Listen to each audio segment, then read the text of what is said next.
I am Vinnie Tortorich, folks. Your good intentions have been stolen, but don't worry. I'm here to help you get them back. You may be soft and succulent at the beginning of this process, but hang in there. Before long, you will be lean and mean, guaranteed. It's the Wednesday show. And back by popular demand. He's been here several times recently, and he's back again today. I think it's because he really knows how to ask the good questions. I'm talking about none other than my man, Mr. Chris Shaffer. Yeah. Chris, I would be, well, I really hate having these conversations when the history hasn't happened yet. So this is prehistory, if that makes any sense. Okay? It is right now, as we record this, 5:15 on 11:15. The Jake Paul-Mike Tyson fight has not happened yet. Probably won't happen for several hours. Now, what time does the broadcast start, Chris? I think the fight's scheduled for 8. I think, well, that's the undercard, right? Now, I gotta say, I'm not a big fan of either of the Paul brothers or the WWE-ification of boxing. But I'll watch it, just to watch one of them. I have thoughts, and so I want to talk about it for just a minute. So I'm guessing the undercards start at 8. Can you look at it? It's on Netflix. I'm logging into my Netflix as we speak. Because if the undercard starts at that time, we probably won't see Mike Tyson until 11 p.m., which is way past a man of his age's bedtime, I'm pretty sure. For as much crap as we give to algorithms, I have to say, the Netflix algorithm, not so bad. They didn't even have it on my homepage because they know that I don't like Big Paul. So it says it starts at 8. So my assumption would be that's all the pre-fight stuff, the undercard stuff, all of that happiness. Okay. We'll see the actual fight somewhere around 10. Or 11, whenever. Now, here's the deal. Why do I care? Right? Am I a fan of the sweet science? Yeah, as much as anyone else. I kind of quit watching years ago. When I used to like it when you knew who the guys were. When, Spinks was a name. Tyson was a name. Ali was a name. Frazier was a name. Right? Now you hear, this guy is the this champion or the that champion, and now we got people in cages and people doing this, that, and the other thing. At some point, I just threw my hands up and went, what's the NFL? What are they doing right now? Because they seem to just be doing one thing. Would you say you threw in the towel, Vinny? Just to use the boxing terminology. No, I meant to hit. Let's see, right there. If you leave it out there, I have to do it. You should know that by now. Yeah, I threw in the towel. I mean, look, when you're watching Rocky V because it seems more realistic than real boxing, that's when you lose it. Right? Rocky? Yeah, when Rocky's like now fighting on the street. I mean, look, probably the last, and people are going to go, yeah, what the fuck are you talking about? What about Oscar De La Hoya? Yeah, names we remember. Right? Floyd Mayweather, yeah. All the Sugar Rays, right? Mayweather. All the Rockies. How many folks, before there was Rocky Balboa, there was Rocky Graziano, Rocky Marciano. Rocky's a big fight name back in the Italian day of fighting. People don't realize that one time Jews were the best fighters in this country. Whoever has been the group that just got here would literally fight their way out of the impoverished part of the United States. And that's the history of boxing, right? Max Baer. Everyone knows his son, Max Baer Jr., who played Jethro. Max Baer killed a man in the ring, right? Same with Boom Boom Mancini, killed a man in the ring. These things used to happen. You would see dead people on television dying in real time. well, Boom Boom was, people would listen to that on, well, no, Boom Boom, but I'm talking about Rossiana and Max Baer. There was no television back then for some of those guys, right? The fact of the matter is that boxing has, in my opinion, lost its way. But now I'm interested again for several reasons. You know who Jake Paul is. You see, I know there's two Paul brothers. Yeah. Right, there's two. But you see, I don't even know the other Paul's name. Logan, I think. Okay. So Logan and Jake Paul. My understanding is that they started off as like guys that figured out how to get seen on the internet. Can you give me a brief history of these guys? So they're from Ohio. I know that. I think, weren't they on the Disney Channel? I think that's how they got their start. They were on television? I think so. And then they converted that into a YouTube channel. I'm going to have to do some Google foo over here because I'm not entirely acquainted with yes, Bizarre-Vark. Let's see. Was that Disney or was that Nickelodeon? Disney Channel. Okay, so what did they do? Like, what was their thing? It was one of those mid-2000s Disney Channel show, like the weird sitcoms that Disney had on that gave us all of the, the current crop of people like Selena Gomez. I've never seen the show because it was a little after my time, but I know they both wrestled in high school. I don't know if Logan was on there, if that was just Jake. But then they started like a prank channel on YouTube, and they had a few different things going on YouTube. You probably heard their name, Vinnie, for the first time when they went to Japan and filmed an extremely distasteful video in that forest in Japan where people go to hang themselves, including someone hanging, if I remember correctly. And that kind of when they blew up into the mainstream awareness because people went, wait, you can put that on YouTube? And YouTube went, not so much, right? And now they're coming after keto, but that's a totally different conversation. Yeah. But yeah, that was essentially it. They both, kind of had some YouTube fame and then turned that into general online influence. I think Logan is in the WWE now, and Jake has started boxing. So, all right. So my recollection, and this is where I learned of it, like I heard that a YouTube star fought a real fight at some point. Now, who was that? Do you even know? Something. It would have been another YouTube person with his first few fights.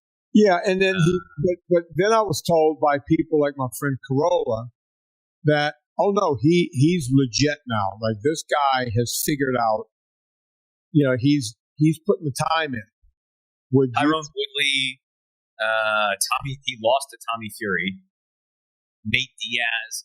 So here's the thing. I'm not going to say that he's not a good boxer because he has some of the technique. He's a decent fighter. Right. But most of what he has done is take the social media approach to boxing. That's why I called it the WWE-atization. Right? You can't call it the WWF anymore because that's Save the Panda Bears and there's a whole lawsuit on that. Right. But it's the WWE professional wrestling of boxing. So what he has done an excellent job of is finding people who were good fighters. Somebody like, do you know the name Anderson Silva? Sure. Yeah. Yeah. But not a boxer, right? Like no one ever thought that Anderson Silva was a boxer. He's a great UFC. He's a great MMA fighter. Right. Right. Same thing with what was the other fight? Nick Diaz, right? Like, yes, the Diaz brothers are boxers, but they're known for MMA. And they're also way older than Jake Paul. I think Jake Paul's 29, something like that. And that's 30. The point I want to get to. But you're giving me what I need. So the guy, my understanding is that he's worked himself into quite the athlete. He's not a small man, from my understanding. He's a big man. And he's doing what we've always wondered in life, right? Back in the day, it's like, well, if Muhammad Ali was around today, would he be able to beat blah, blah, blah. Back in the day, they would say, okay, Muhammad Ali versus Mike Tyson, when Mike Tyson was the best boxer in the world. Who would win? And no matter which bar you walked into in Boston, people would be yelling about that, right? Oh, Ali with the rope-a-dope, he'd kill him with the rope-a-dope. He'd wear him out and just blah, blah, blah. And he floated around the ring, and Tyson was just this puncher and, this maul of a hand. Okay. People would go back and forth. But it's always, now we're looking at age versus youth. A guy in his 20s up against a guy that's probably close to 60. I'm going to say Mike Tyson's 58, 59. I think he was born in 66, so that would put him 58, I guess. I'm doing some math. Yep, June 30th, 1966. Okay. So heading towards his 59th birthday, right? And people have been asking me all day long, who do you think is going to win? It's like, well, look, I'm not much of I don't understand. I have a rare photo of one Mr. Jack Johnson hanging on my wall because the man fought adversity throughout his whole life.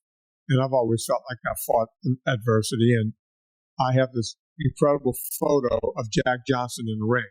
You ever want to look up a man that went through it all? Look up Jack Johnson. Was arrested for taking a white woman across state lines. True story. Some would say set up as well, if I remember correctly. Yeah, it was a setup because he was the greatest of all time back in the day. Is he the one that's from Galveston? Maybe. Very wealthy man, did very well spoken, just the whole deal. He was a black man in a white man's world back then, and some people didn't take too kindly to that. And lives his life. I'm a big fan of Jack Johnson. Yeah, that's okay. He is who I was thinking of. He is originally from Galveston, Texas. He died in Franklinton, North Carolina. But he fought his way through the South, basically. Yeah. And no one today knows that, right? Granted, he was born in the 1870s, so it's not it's not a huge surprise. If you're a boxing fan, you know. The photo I have an actual original photo that my great uncle gave to me when I was laying there in the body cast. He was a boxer back in the day. He was the one that got me into sports. I just turned 13 years old by 2 days and ended up in a body cast from a football game. And he brings this photo and he hung it in my bedroom. And I looked at this thing and he goes, this man fought more adversity than anyone in the world. And he told me stories. He would come in every day, my great uncle, my grandfather's brother, and tell me stories about Jack Johnson. Right. And that's why I know who Jack Johnson is. Right. And at some point, I wrote to Sotheby's to say, hey, I have this thing. And they were like, can you take photos? Can you take it out of the frame, show us the back of it and the whole thing? And I did. And they went, okay, that's an original. It's a this, it's a that. And I said, what's it worth? And they said it would probably hammer at around $2,000 in today's world, which, I'm not selling it. I just wanted to know what it was worth, right? Or if I should be giving this to like a boxing museum or something, right? Just donating it to a museum. But I wanted to know what the worth was. And they said, but, if someone like a Stallone wanted this thing, they would the price could jack up to the $10,000 mark. And I said, oh, you mean Sly might want this? And they said, no, Frank Stallone. He said, even better. Yeah. My favorite of the two Stallones is Frank Stallone. I love that guy. He's wide open. Anyway, I still have it. It's protected. Whenever I leave the house, it goes in the safe, right? So whenever we travel, it goes right into the safe with valuables and that kind of thing. Rightly so. But I look at it every day when I'm home. I would love to see Mike Tyson win this thing tonight. I think the whole country and the whole world is pulling for that because it lets us know. And we know that my audience skews older, right? We know that about my audience. We see who buys vitamin products. We see it 20 different ways. I want people to think that there's hope and to know that there's hope, right? Even if he goes the distance to show that a man getting on to his 60th birthday can actually do this, right? A win would be better, but to go the distance and show that you can do this, right, with a young man in his prime, I think would go a long way. What are you laughing about, Chris? I think it's either Jake or Logan has a company called Prime that is the new energy drink Gatorade. Oh, they own that? Yeah. Which is why I'm pretty sure that's them. I think it's Jake Paul. Oh, that's Logan, not Jake, but the joke is still there. Okay. Yeah. So the bottom line is I'd love to see Tyson win so that people can understand. I do these consults, and folks, you can sign up for a consult. How do they do it? They go to VinnieTortorich.com. It says talk to Vinnie today, which is a lie. If you sign up today, you can talk to him tomorrow. You know, it takes a day for me to figure, this guy wants to talk to him. And I do these consults all week. And people always think women call and go, I'm going through menopause. It's over with for me. They're depressed. Say, no, it's not over with. It's just beginning. Right? And I believe that about myself, and I believe that for other people. Right? Guys ask me, what do you think the biggest question I get from guys? They're getting younger and younger, 45 and up. What do you think they ask me about first? The biggest question I get. Something related to testosterone, given our last few conversations. Yeah, testosterone. Should I be, because the industry, people are inundated. My doctor tells me this guy online, this and that and the whole thing, blah, blah, blah, blah, blah, blah, blah. He's like, listen, I've had low T for years. I'm still pumping on like a madman. I'm still fucking. Right? Why do I need all this? And I even asked my doctor, I said, my testosterone is low. How am I doing all this? And she says, because of your free testosterone, which I don't really understand how it works. It's the ones that, the globules that can, with the protein and the muscle synthesis and the sex hormones, the whole thing. I don't really understand. I can pretend I do and do a thing, but I don't. Right? It's beyond my scope. But the bottom line is, you can do it. And this year, my New Year's resolution coming up for next year is not to just be this aerobic animal anymore, but to actually put on some muscle. Right? Which might mean at some point I'll start doing a shirts off picture every now and again to go, look, 62. I'm doing this natty. Right? If I can do it, you can do it. Right? We saw RFK do it. He took his shirt off and did a bunch of push-ups, and the world went nuts. Dude, we saw a lot of push-ups this election cycle, which was an interesting thing to me because I don't remember having seen that in the past. Who else did push-ups? Vivek. Oh, did he? Yeah, and it became to the point where it became some sort of a meme where people would say, let's have a push-up challenge or whatever, and they would just drop down and do 15 or 20, which there's nothing wrong, regardless of your political alignment, there's nothing wrong with doing the occasional push-up. And if I can look half as good as RFK does at his age, then I'm doing something right. Yeah. Right? Like, dude makes me feel tiny just looking at that guy with his shirt. And, people were asking me, is he natty? Right? And I got in trouble because I did an Instagram post by saying, no, he's not. He is taking hormones. And why are you saying that about the man? It's like, because he said it. I didn't literally say it. I didn't come out and say, hey, I think he's on steroids. He came out and said, in the interest of full disclosure, do I have anything against people taking HRT? Absolutely not. It's not for me, but it might be for you. My thing is to, just like my forefathers, Vince Gironda and Jack LaLanne, those guys took nothing to the grave, right? They took no HRT to the grave.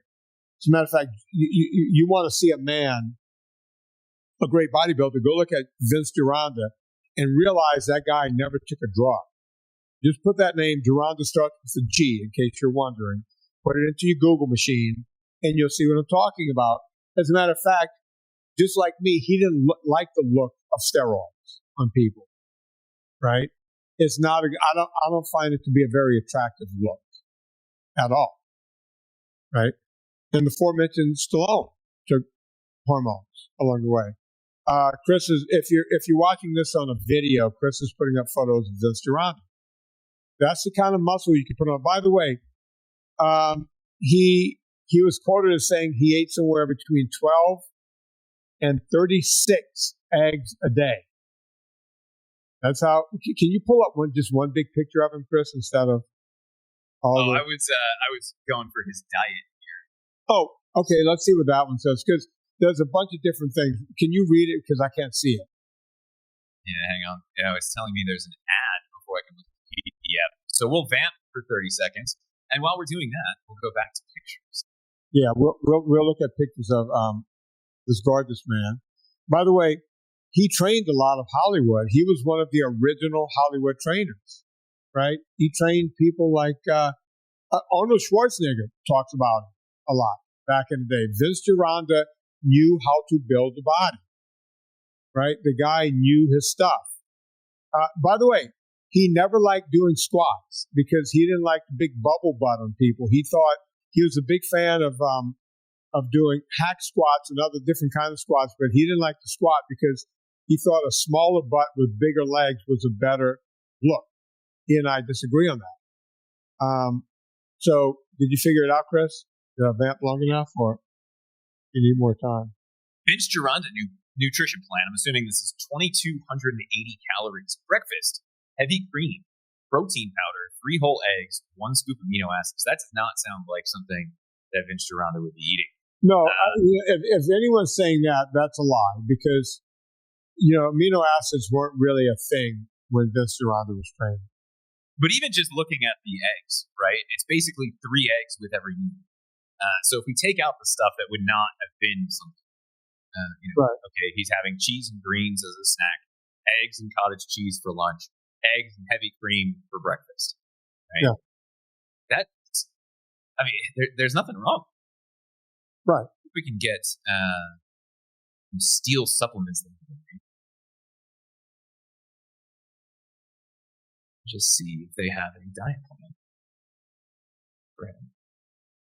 The steak and eggs diet. There you go. Yeah. Vinnie, you're over here with NSNG and all these abbreviations and stuff. You could have just called it the meat plan. Yeah. But that's how bodybuilders. I was good friends with one of the last Mr. Olympias. Can you do me a favor, Chris? Yeah. Pull up Mickey Hargitay and find Mickey Hargitay back in the day. I want. Don't pull up the photos first. I want to know when was his last title, and what was his title. He was like the beginning of all of the people coming from a different country. He was from Hungary, who just took the world by storm, and then ended up in Hollywood. Ended up married to Jane Mansfield, and had 3 kids with Jane Mansfield, or 3 or 4. Including Mariska Hargitay, who's still on television today. So I'm going to have Chris look that guy up. I think we looked at him once before. I think it was 1955 or 1956. And which title did he win back then? Let's see. 47 Soviet Union, Mr. Universe in 1955. Okay. 1955. Now, steroids were invented by then, but not in the bodybuilding world. A Dr. Goldman or Goldsmith, I think it was a Dr. Goldman, who was messing around with steroids back then, taking them from, I want to say, apes or bears or something, or horses or whatever, just natural hormones, and using it in a clinic for people who were dying to see if that would do anything. But it wasn't in the bodybuilding world. Now, if you could pull up photos of Mickey Hargitay and put that on the screen, to show what you can do with your body without hormones. Now, understand he was probably in his early mid-20s at this time, so he had a lot of natural testosterone in his system. But I was friends with the man until his death. Used to live in his guest house back when I was in Hollywood. Better picture of him here. Is that a picture of him right there? Yeah, there he is. I mean, look at that. That's the kind of muscle you could put on without ever touching steroids. Why would you ever want to do it? Right?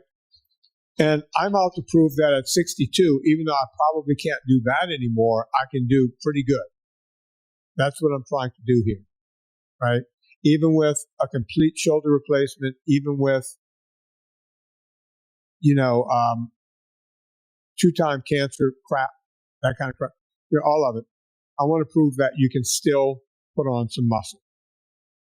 Bottom line, without ever touching a drug.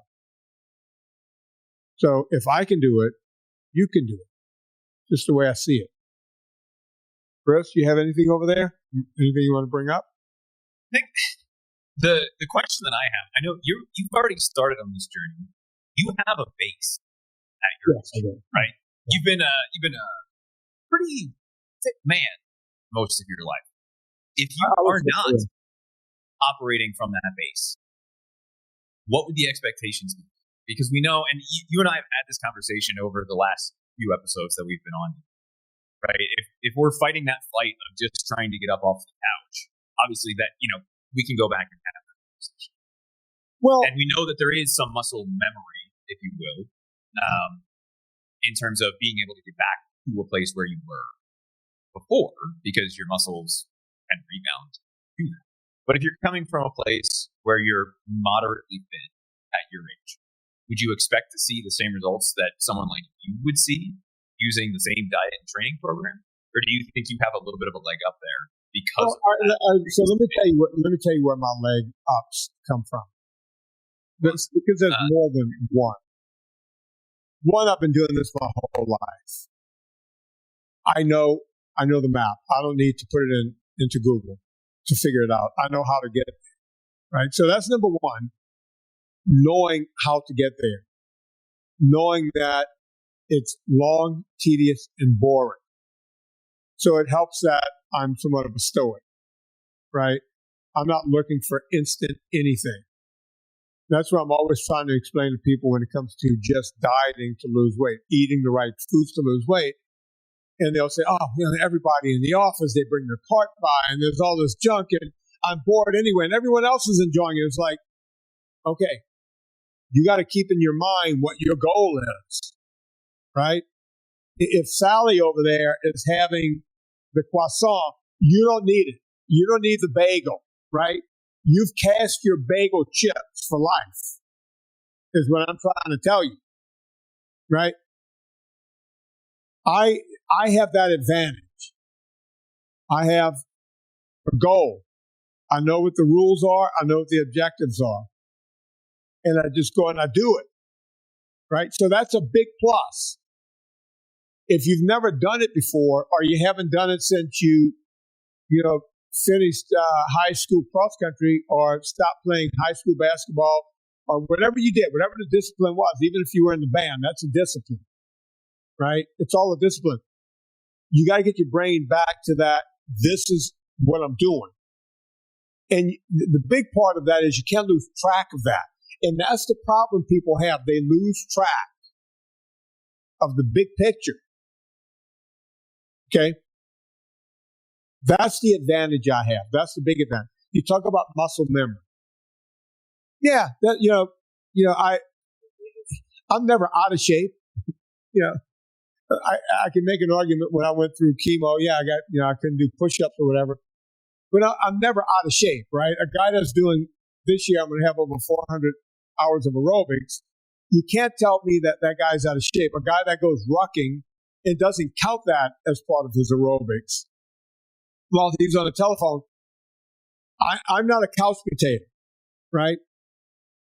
But I do realize that I'm leaving a lot on the table when I go to the gym because I wanted to. It's like, I'm doing all this other stuff. I don't have to kill myself in the gym. Now I'm moving back a little bit on the aerobics. As a matter of fact, the first thing I did, and it's not even the new year yet, I have one of those assault bikes in here now, and I've used it now 4 times. Okay, so before we go on, and I hate to interrupt you when you're on a rant. Go on. Did you do your least favorite program on the planet, and how was it? I've done 4, including today with my 4th one. So right now I'm doing 2 of these workouts per week, right? Of high intensity interval training. So I'm starting pretty close to, folks, this won't be your 0, but this is my 0. Okay.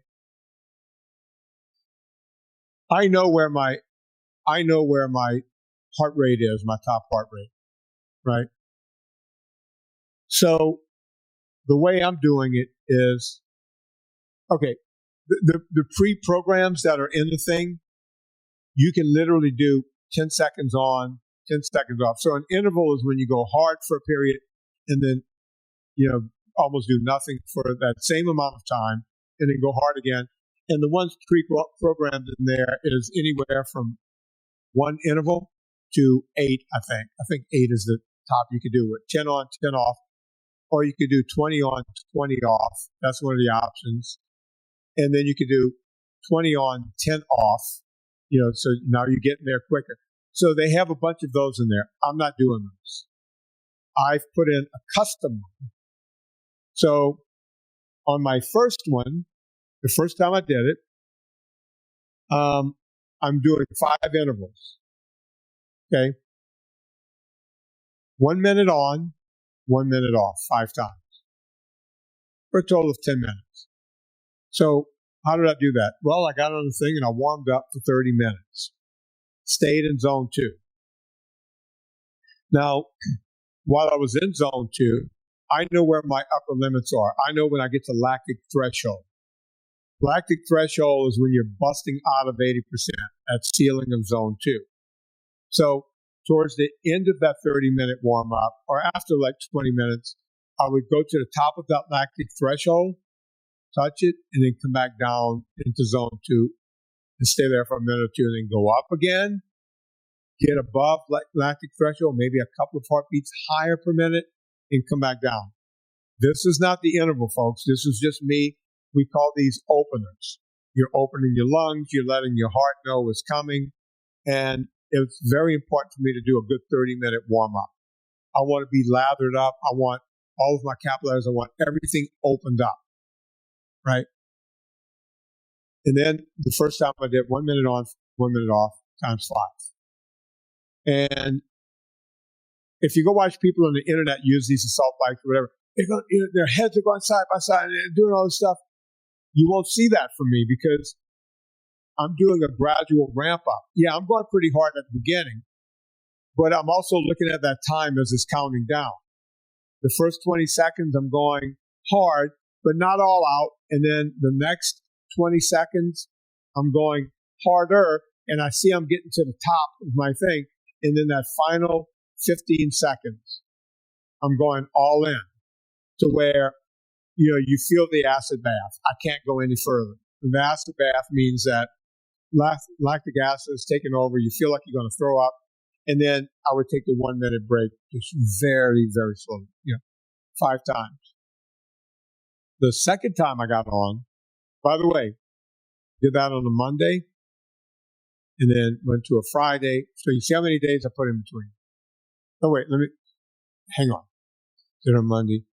I did legs. Tuesday, Wednesday pull. All right, Tuesday, Wednesday, Thursday. Yeah, it was Friday. Okay, just to be honest.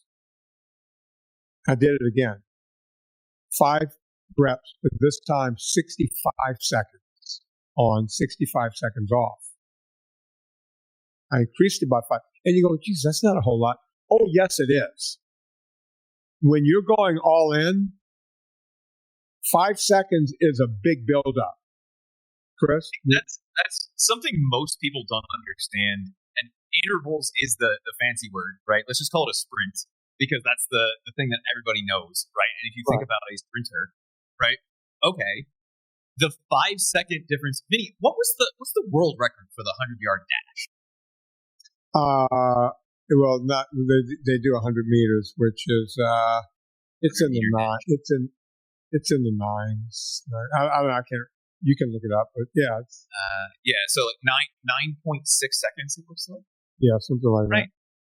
So 5 seconds at all out is another half of that. Right. Like, imagine Usain Bolt trying to get another quarter of the way around the track, and that's what you're talking. Well, to that end, he was also a 200 champion. He didn't come out in the 200 the way he came out in the 100. You would see the ramp up in the second half of that race, right? In the second 200, right? Not the first. So you can watch it right there. Just they can't go all out from the beginning. They won't make it. Go on. 9.58 for the 100. He also has the world record for the 200, 19.19, right? That's more than a 5-second difference for the fastest person on the planet. That we know of, as I always say. Right. Yeah. Competition. Because I've always said you could get half these guys from the NFL and put them in a tracksuit on any given day, and they can and teach them some of the form, and they can beat these guys. That's always the funny part of that. You got these guys running 4.35 40s in pads, right? So the third time I did it, Saquon is 4.41, just for reference. That's like ridiculous. I thought he was 4.31. That might be his. Oh, that's his unofficial. So he may be slightly faster. Yeah. But. Okay. The third time I did it, 5 reps, 70 seconds. Added another 5 seconds. And then today when I did it, 75 seconds. Right? But I'm putting, Monday and Friday. Okay. What's that doing for me? Well, that's how you build up VO2 max. You can also build up VO2 max just staying in zone 2. But I'm just trying to work other engines, other motors, other modalities that I used to work when I was climbing mountains on a bike. Or living in California, and I would go out for a zone 2 run, but then there would be a long hill, and I would sprint the hill. Only when I was in great shape. Only if I had 15, actually 18 or 20 weeks of a good base of zone 2. Once a week, I would go out in the mountains and just go for it, right? I don't do that anymore. That's why, and by the way, I'm going to start going back and forth on my bike and my rowing machine and I'm doing my rowing machine just to work other parts of my body. So that's what I'm going to do. Why are you only doing it twice a week? Well, some people would tell you once a week, right? I'm doing it twice a week for now. When I start getting up into the 2-3 minute ons and 2-3 minutes off, I might take, like if I do it on a Monday, I might wait until Saturday or Sunday before I do it again, and then wait until midnight, just put longer times in between. Because to do high intensity interval training correctly, you need a big long break in between. Chris, you look like you were going to say something. So that the question that I was going to ask you've talked about your push-pull legs routine, right? And yes, if you're doing it on your rowing machine, that's going to work upper and lower. If you're doing it on the assault bike, yes, to some extent it will. But how are you working that in? Because something like sprinting, if you're doing sprints correctly, that in and of itself is a hell of a leg workout. Yeah. And so are you doing that as far from leg day as possible? No. Or are you stacking? Like, what does that look like? Because you talked about basically 3 days in between. So you did the assault bike, I'm assuming push-pull legs in some order in there, and then you did the assault bike. Just to give you an example, tomorrow is leg day. I did the assault bike today. My legs aren't sore from it or anything, But yeah, I worked my legs pretty good. You got to remember on the assault bike, you're working your upper body also and your core. It's your whole body. It's the same as when you're doing the rowing machine, right? It's repetition. But tomorrow lands on leg day, right? It is what it is. Your body has to adapt. See, that's part of the adaptation, right? You adapt. The reason that I asked that is one of the things that always comes up about sprints specific, right, is the ability for something like truly balls out lactic acid threshold approaching sprinting, going as hard as you can, does lead to like growth. Not to the same way that doing squats would, but if you look at the people that do it, right, tell Saquon he's got tiny legs and see what happens, right? Like, yes, some of that comes from squats, but it also comes from running as fast as you can. So does that, I know you're talking about the adaptation, but does that make a difference in terms of the overall growth? Because one of your things is adding muscle. So are you reducing the amount of muscle that any of these things would add by doing that? Is there a trade-off, I guess is the question. There's probably a little bit of a trade-off, but I'm going with the consistency of everything is going to win the day, right? As my late great original strength coach, Joe Bonadonna, used to say, even if you do the wrong thing consistently, you will have results. Right? They may not be the results that you want, but you will find data, yeah. Right. But, like you can have a crappy routine as long as you're not doing the wrong, you will have some results, right? So if the goal was to get as big as I could, if that was the goal, then all of it goes away, and I'm just in the weight room like a bodybuilding head, and that's all I'm doing, and I'm eating on point all day long the way a bodybuilder and sleeping half the day. That's not the goal. 32 eggs. Yeah. The goal is to put some muscle back on my body. Never look, because bodybuilders, people don't realize this. Bodybuilders, whenever they're not on stage, do not look like they look on stage. They get big fat guts and they get everything else and they look smooth. My thing is, I want to be able to take my shirt off at a beach on any given day and go, I can do that right now. Right? It might sound braggadocious. That's not what I mean to do here. I just want to put on more muscle and my waist still being 31, right? Or 30 or whatever it is, with no extra fat, right? Like right now, I'm ripped in the gut, right? I want that to stay there, but put on more muscle. Does that make sense?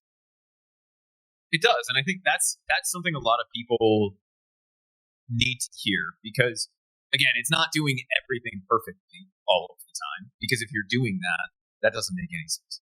I think the phrase is consistency, right? And if your goal, to your point, was the only thing I'm going to do is put as much muscle on as possible, your stance on TRT is different as well. And I think where people miss out on something like high intensity interval training is they're looking at it through the lens of, this is helping me with VO2 max or my cardio.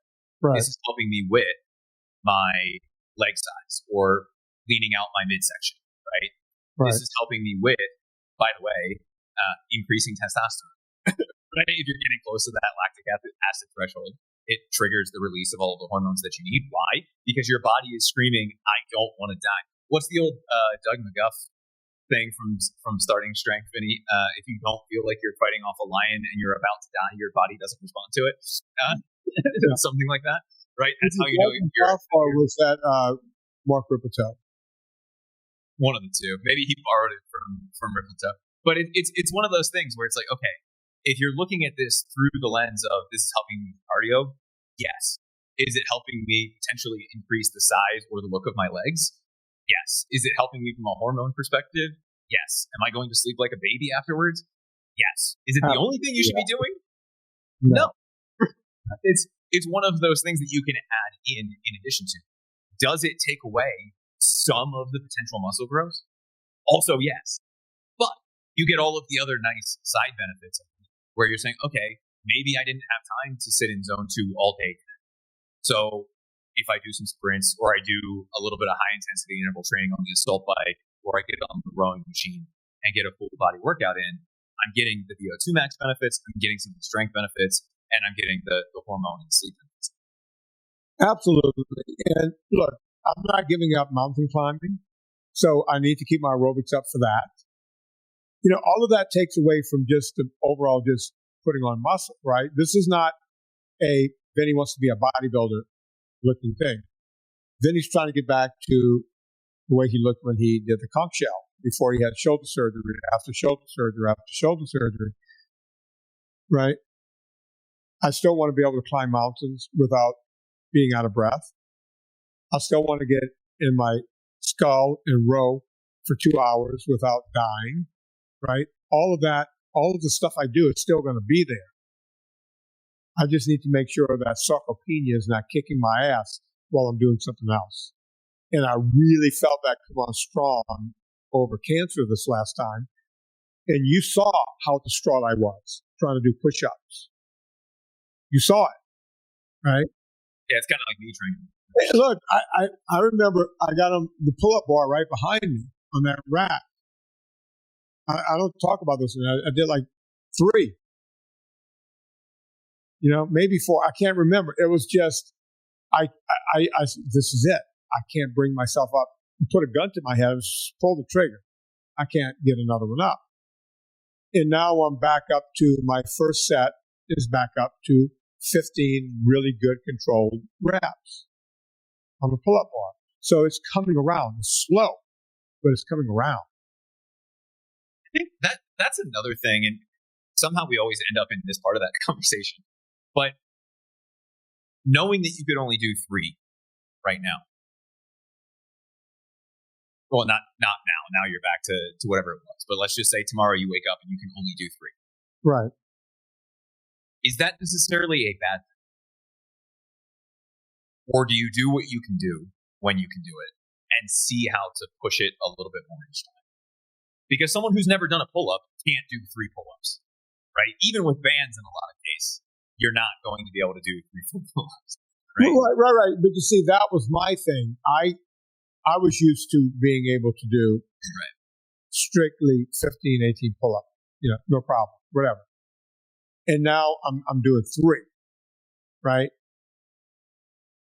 It was disconcerting that you can get that weak that fast, and that's what a chemical can do to you, right? I've had people.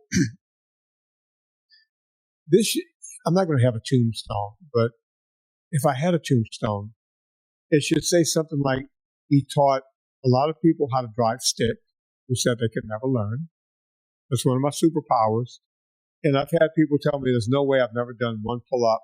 I'll never be able, mostly women, I'll never be able to do pull-ups. It just won't work. And I'll say, let me coach. These were clients of mine, by the way. Let me coach you through it. I'll have you doing 5 pull-ups inside of 4 weeks. 5. No, there's no way I can't do 1. But I would get them there, right? Just by starting with negatives. Just by starting with, anyone can do it. Anyone can do it. You just have to want to do it. Does that make sense? It does. And I think what I'm looking for there, because everybody has a bad day, right? You go into the gym, maybe you're getting over being sick. And you and I have talked about this. I don't know if it was on the podcast or if it was just in a conversation that you and I had. Where I was like, man, I was in the gym today and I did like a third of what I can normally do for a bench press. And I know I was sick last week, but I feel fine today. Do you still go through the routine with what you can do? Yeah. Right? Like that's going to change just because you have an off day or a day where you're not at 100% or you're not adding weight to the bar today. Doesn't mean that you don't still have to go do it. Right? It's kind of like eating in that way where you're not always hungry, but you still need to eat something every once in a while or you're going to run into a problem. Well, Chris, I've been doing a thing my entire life, and I think actually I did an Instagram on this once. I do a thing where, like, some days you just don't have it for the gym. You feel like shit. You know, my back might be hurting. It's leg day, and I don't know if I can go in. Just whatever. And I tell myself, go through the motions. The first thing is, I won't do that workout in my own gym. I'll go to the one in town where there's other people. And when I walk in, I give myself permission on that day. All you have to do is one set. One solid set of anything. If it's leg days, I could do one set of deadlift, one set of squats, one set of leg extensions, leg curls, leg press, whatever, lunges. I tell myself I could go in and pick one exercise and do one set, and then I'm allowing myself to walk out. I've never, ever walked out after one set. If you can do one set, you could do two sets. If you could do two sets, you could do three sets. Before you know it, you're doing another exercise, and you have a whole workout in. Right? I think that's also great advice, and this is something we've talked about in the VIP group. We've talked about it probably here, just because you and I almost always end up talking about exercise. The people who are thinking about everyone else looking at them, right? Yeah. Oh, I can't go to the gym, and I'm thinking of our friend from Philadelphia, who I know you know. I don't like going because I feel like everybody's okay. Go with that same strategy. Go in, do one thing, right? Do one thing, and then if you feel like everybody's looking at you, turn around and move. Why does that work? Well, one, you've already made the commitment to go there and do that thing, and so it feels way worse to you to turn around and go, well, I'm already here, but I don't feel like doing anything else. And two, even if you only did that one thing, Vinny, what would that do? If you just did one set of leg press, that's more than you would have done otherwise. Right? And so you're at least headed in the right direction. It's not always about being perfect. And I know like perfect practice makes perfect performance, right? But we're not in this for perfection. We're in this to get better. And you can get better by not being perfect. Right? I'm not talking about form. I'm talking about sticking to the perfect plan perfectly. If you get into the gym, and some days, Vinny, you won't get the turn on the leg press because you've been at the gym for 4 hours and there's always just somebody else on it. And you know what? Sometimes it's okay to walk out. I've had that happen to me. And you go, I'll do some air squats on the way to the car. You have to work with what you have. If you're not feeling it or you're feeling judged or whatever, give yourself that permission to leave. But take the step, at least walk in the door or drive to the gym. And if you can't make it in the door, cool. Next time, make it in the door. Well, my thing is just walk in. Just got to walk in and do what's that. Right? That's it. Walk out.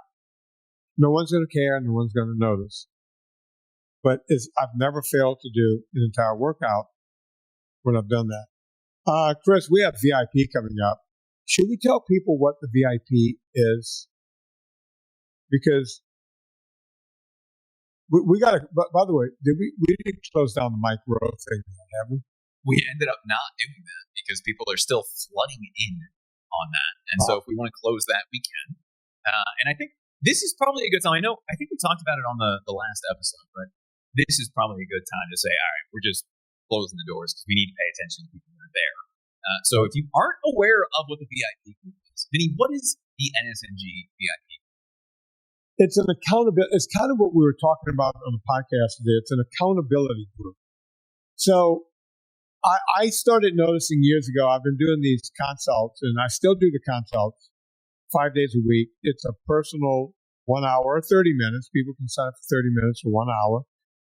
And I noticed that I thought everybody would kind of be a one and done on the consults because I don't ever do a thing where I go, well, I need to talk to you again next week and you have to pay me again. I've never done that. But I noticed that people would come back on a semi-regular basis, the same names over and over and over, right? And sometimes I would, see them once a week for a couple of weeks, and then they would go to every other week, and then they would go to once a month. And then it would become like whenever they felt like they were falling off the wagon, right? It could be 3 months, 6 months. They just need a whole year. Right, yeah. They just, So I noticed that people were coming in, and I would have to tell some of them, hey, you keep coming in for an hour, you know you can book a half an hour and pay me half the amount because you're just checking in. And I was like, oh, yeah, I was helping you. I was like, yeah, but I don't want you to waste that kind of money, right? That's what the 30-minute consult was for people who want to keep checking in. And then I thought to myself, a lot of people in today's world cannot afford that kind of money. They have a personal guide, a concierge, if you will. So it's like, how can we do it to where the everyman can afford this? And for $24 a month, it's $24.95. So $25 a month, we do 2 check-ins every month, but you're also in the group where people are checking in every day. So you're part of a group. And these people talk to each other and they check in and they do all this stuff every single day. And I'm there live twice a month. Matter of fact, this month, I might do a 3rd check-in this month, do one right before Thanksgiving, right before I leave. We may, Chris. I'm not saying I'm definitely going to do it. We have to look at the schedule. But we may do one, just a little quickie check-in right before I leave for Thanksgiving to keep people on the straight and narrow. And we do that. I've done 3 in a month before. And, sometimes I'll do a little video. I did a couple of exercise videos when I couldn't do 5 push-ups to hopefully get people started. I want to do more videos, but Chris and I have been very busy with, getting the vitamin company back to where it used to be, and the food company and the coffee company. We're working diligently. So once all that is more settled, I'll be able to go back in and, do the other stuff. Right. But Chris, tell them everything they could give. You also get a free PDF. Tell everyone everything they could get from VIP. Yeah, so I think the 2 biggest things that people rant and rave about, Vinny, are the community and those monthly check-in calls, or the bi-weekly check-in calls. We try to do it every 2 weeks. Sometimes it sneaks out to 3, and sometimes it's every week. Right? It just depends on how often we can do that, but we always do at least 2 a month. And I think I do really like the idea of doing that pre-Thanksgiving check-in. And one of the other things that we do is we do a monthly challenge inside of the group. And that's actually one of the things that's built into that November challenge. Vinny was thinking about and planning out what you're doing for Thanksgiving. And you don't have to get granular, but how are you going to deal with the temptations? How are you going to keep up that exercise routine when you're sitting in your mom's basement and you don't have access to your gym? Is there something that you can do? Is it just get outside and go for a walk? Are you going to do a turkey trot? What is it? But think about it in advance. And that's another thing people rant about. So you get access to the community. You get to ask Vinny questions anytime we're on those calls. You get access to the PDF, all of the updated versions of the PDF. And you get access to the video live. So you get access to all of the exercise videos. There's going to be a few stretching ones coming. I know that's something that we've gotten a lot of people asking about. And one of the overlooked things by most people, but one of the most powerful resources in there, Vinny, is not just the live calls, but the call library of those calls. Yeah. And what I have noticed, because I get to spy on in the back end, is the people who are seeing the most progress, the people who were struggling the most and who are now some of the leaders in the group, are the same people that are going back and not just joining us on those live calls, but coming back in and watching the recordings for the parts that they missed, or to say, hey, Vinny talked about this one weird routine. Let me go find where that is and figure out how to do it. And so if you need just a little bit of accountability, if you want to come hang out on a live call, you want to be surrounded by some people who are going through the same things that you are, or have already gone through a lot of those things and are on the other side and can give you some really specific guidance for your situation. I think that's one of the coolest things is pretty much any experience that somebody can have, people in the group have had, whether it's going through menopause, whether it's having low T, whether it's being 400 plus pounds and just not knowing where to start. There's somebody in the group that has had that exact experience, and the openness and willingness to share in that group is one of the coolest things that I've seen. I'd say for $25 a month, if you want to come join us and check it out, do that. I think, Vinny, we should say we are going to be closing the enrollment on that on the 22nd. Okay. And so right now, if you go to vinnietortorich.com/grow, you can actually get the first month for free. So you don't have to even pay that $25. You can jump in, check it out, come hang out with us. If you get in, before that 22nd, if we do end up doing that free Thanksgiving call, you'll get to even come ask questions. and deal with all the people who are doing check-ins and see how people are progressing. I think that's the other thing that you've built into those monthly calls or the bi-weekly calls that is really interesting, is saying, hey, can you come talk to me next time? And having a queue of people who are letting you know what their journey is, and having the entire group get to watch people make change. And the question we always get is, how do I get in? How do I get to be able to ask a question? Well, if you're in the VIP group, literally all you have to do is tell me that you have a question, and we'll find a space. Yeah, just write in. And if it's a one-off, then it's a one-off. And the next time, if you have another question, you can ask it. If it's something Vinnie thinks needs a check-in, or you think you need that additional accountability, then we just say, hey, make sure you're here in 2 weeks, and you can come back on, share your update, share your challenge, share your weird esoteric question about your blood glucose monitor, or whatever it is, right? The weird experience that you had this week when you ate a blueberry, whatever those things are, someone has had that experience, and in a lot of cases, you can get walked through it right there on the line call, which is really cool. Yeah. So all of that, folks, you know what to do. We all go shopping on Amazon. Before you go to Amazon, go to VinnieTortorich.com, click through the banner. It puts coal on the fire, gets my train down the track. Trish, we mentioned Ohio early in the show, and I don't have one Ohio song. I have two. So before I even sign off here, let's see if this one comes up. Everyone's going to know this one. This one. So, folks, on behalf of Chris Shaffer, my name is Vinnie Tortorich. Put life into living, and let's do it with the Pretenders.